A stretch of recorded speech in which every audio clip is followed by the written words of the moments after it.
ಇನ್ನು ಅಯೋಧ್ಯೆಗೆ ವೀಕೆಂಡ್ನಲ್ಲಿ ಭಕ್ತ ಸಾಗರವೇ ಹರಿದು ಬರ್ತಾ ಇದೆ. ಉದ್ಘಾಟನೆಯಾಗಿ 18 ದಿನ ಆಯಿತು. 18 ದಿನದಿಂದ ಸತತವಾಗಿ ಅಯೋಧ್ಯೆಗೆ ಜನರ ಆಗಮನವಾಗ್ತಾ ಇದೆ. ವೀಕೆಂಡ್ನಲ್ಲಂತೂ ಭಕ್ತ ಸಾಗರ.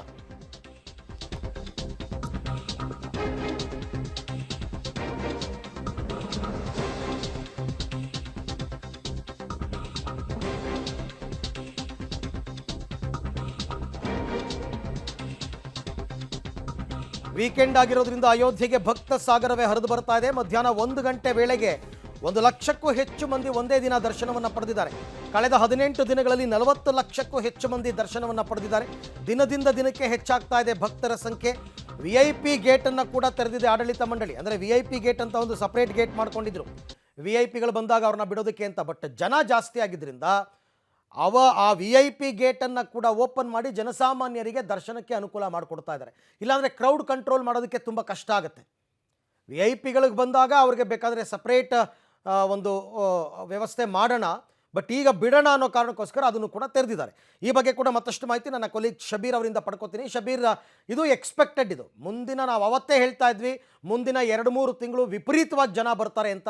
ಹಾಗಾಗಿ ವ್ಯವಸ್ಥೆಗಳು ಅಲ್ಲಿ ಯಾವ ರೀತಿ ಆಲ್ಟರ್ ಆಗಿದೆ? ಈಗ ಸಾಕಷ್ಟು ವ್ಯವಸ್ಥೆಗಳನ್ನ ಈಗಾಗಲೇ ಮಾಡ್ಕೊಳ್ಳಲಾಗಿದೆ. ಮಧ್ಯೆ ಕೆಲವು ದಿನಗಳ ಕಾಲ ಯಾವುದೇ ರೀತಿಯಾದಂತಹ ಸಮಸ್ಯೆ ಇರಲಿಲ್ಲ. ಅಂದ್ರೆ ಭಕ್ತರ ಪ್ರಮಾಣದಲ್ಲಿ ಒಂದಿಷ್ಟು ಇಳಿಕೆ ಆಗಿತ್ತು. ಅಂದ್ರೆ ಬಹಳ ದೊಡ್ಡ ಕ್ರೌಡ್ ಕಾರಣ ಸಿಗ್ತಿರ್ಲಿಲ್ಲ. ಆದ್ರೆ ಒಂದು ಫ್ಲೋಯಿಂಗ್ ಇತ್ತು, ಬರೋರು ದರ್ಶನ ಮಾಡ್ಕೊಂಡು ಹೋಗೋರು, ಈ ರೀತಿಯಾದಂತಹ ಬೆಳವಣಿಗೆಗಳಿತ್ತು. ಆದ್ರೆ ನಿನ್ನೆ ಅಮಾವಾಸ್ಯೆ ಇದ್ದಂತ ಹಿನ್ನೆಲೆಯಲ್ಲಿ ಅಯೋಧ್ಯೆಗೆ ಬರುವಂತಹ ಭಕ್ತರ ಸಂಖ್ಯೆ ಹೆಚ್ಚಾಗಿರುವಂತದ್ದನ್ನು ಕೂಡ ನಾವಿಲ್ಲಿ ಗಮನಿಸ್ತಾ ಇದ್ದೀವಿ. ನಿನ್ನೆಯಿಂದಲೂ ಕೂಡ ಅಯೋಧ್ಯೆಯಲ್ಲಿ ಬಹಳಷ್ಟು ದೊಡ್ಡ ಪ್ರಮಾಣದ ಭಕ್ತರ ಸಮೂಹ ನೋಡ್ಲಿಕ್ಕೆ ಸಿಗ್ತಾ ಇರುವಂತದ್ದು. ಉತ್ತರ ಪ್ರದೇಶ ಸೇರಿದಂತೆ ಬೇರೆ ಬೇರೆ ಭಾಗಗಳಿಂದ ಜನರು ಅಯೋಧ್ಯೆಗೆ ಬರ್ತಾ ಇರುವಂತದ್ದು, ಬಾಲರಾಮನ ದರ್ಶನವನ್ನ ಕೂಡ ಮಾಡ್ತಾ ಇದ್ದಾರೆ. ಇವತ್ತು ಬೆಳಗ್ಗೆಯಿಂದ ಮಧ್ಯಾಹ್ನ 1 ಗಂಟೆ ಅಷ್ಟೊತ್ತಿಗೆ ಸುಮಾರು 1 ಲಕ್ಷ ಜನರು ಬಾಲರಾಮನ ದರ್ಶನ ಮಾಡಿದ್ದಾರೆ ಅನ್ನುವಂಥದ್ದು ಇದು ಶ್ರೀರಾಮ ಜನ್ಮಭೂಮಿ ಟ್ರಸ್ಟ್ ನ ಆಡಳಿತ ಮಂಡಳಿ ಹೇಳಿರುವಂತದ್ದು. ಮುಂದಿನ ಹಂತದಲ್ಲಿ ಇನ್ನೊಂದಿಷ್ಟು ಜನ, ಅಂದ್ರೆ ಇವತ್ತು ಒಂದೇ ದಿನಕ್ಕೆ ಸುಮಾರು 2 ರಿಂದ 2.5 ಲಕ್ಷ ಜನರು ದರ್ಶನವನ್ನ ಮಾಡಬಹುದು ಅನ್ನುವಂತ ಮಾಹಿತಿಗಳನ್ನು ಕೂಡ ಕೊಡ್ತಾ ಇದ್ದಾರೆ.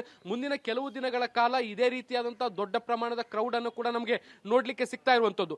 ಒಂದು ಕಡೆಗೆ ಬೇರೆ ಬೇರೆ ರಾಜ್ಯಗಳಿಂದಲೂ ಕೂಡ ವಿಶೇಷವಾದಂತಹ ದರ್ಶನದ ವ್ಯವಸ್ಥೆಯನ್ನು ಮಾಡಲಾಗ್ತಾ ಇದೆ. ರೈಲು ಮತ್ತೆ ಬಸ್ಸಿನ ಮೂಲಕವೂ ಕೂಡ ಜನರನ್ನ ಕರೆತಂದು ಬಾಲರಾಮನ ದರ್ಶನವನ್ನು ಕೂಡ ಮಾಡಲಾಗ್ತಾ ಇರುವಂತದ್ದು.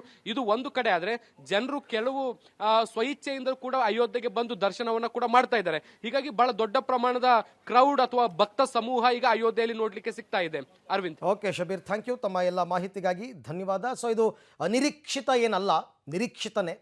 ಹೆಚ್ಚು ಕಡಿಮೆ 6 ತಿಂಗಳು ಜನ ಪ್ರವಾಹೋಪಾದಿಯಲ್ಲಿ ಬರ್ತಾರೆ ಬಾಲರಾಮನ ದರ್ಶನಕ್ಕೋಸ್ಕರ. ಹಾಗಾಗಿ ಅಲ್ಲಿನ ಟ್ರಸ್ಟ್ ಅವರು ಅದಕ್ಕೆ ಬೇಕಾದ ವ್ಯವಸ್ಥೆಯನ್ನು ಮಾಡ್ಕೋಬೇಕಷ್ಟೇ.